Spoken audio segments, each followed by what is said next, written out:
So in this video I'm going to talk about finding third position on the violin.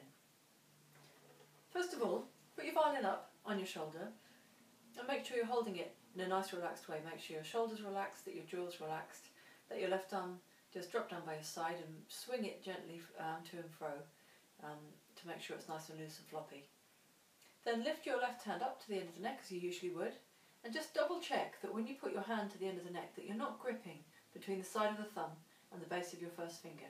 So we want a nice gentle contact.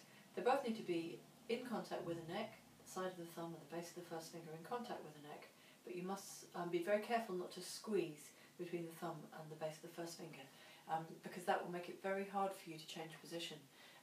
Your hand won't move smoothly up and down the neck when you're changing position if you're gripping too tightly. So that's one of the most important things to check. So when you've got your posture comfortable, your violin's comfortable, your left hand is in the correct position at the end of the neck, find a third finger G on the D string, like this. Make sure it's in tune with the open G string. And then simply slide your hand up the neck so that your first finger is playing that note. Like this. So all I've done is I've moved my hand up the neck so that my first finger is playing the G instead of my third finger. So there's first position and there's third position. I'll just show you that from the other side.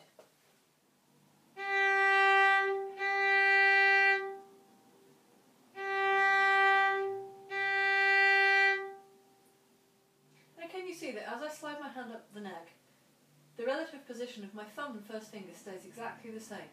So I'm not moving my thumb and then moving my finger, or reaching with my finger and then moving my hand. I'm moving my whole hand as a unit, and the movement comes from my elbow.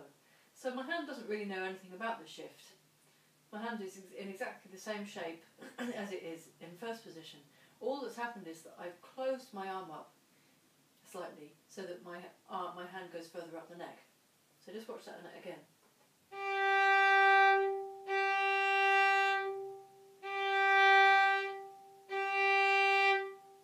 And of course you can do this on any string, so you can play a third finger D on the A string, and a first finger D, or a third finger A,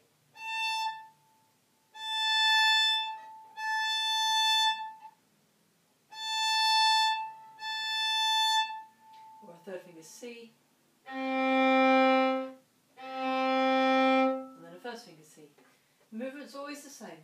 We keep the hand shape exactly the same in third position as it was in first position, and we just move the hand slightly further up the neck. So the thing that you're really learning is how far to move your hand, and that's the thing that takes a bit of practice, just learning how far to move your hand. So be careful not to move your hand too far and then just reach back with the finger, because that will spoil your hand position and make it difficult to get the other notes in tune.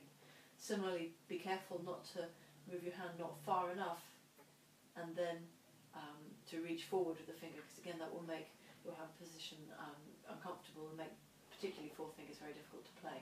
So the trick is to keep the hand, the first finger and the thumb together, and to move the hand as a unit.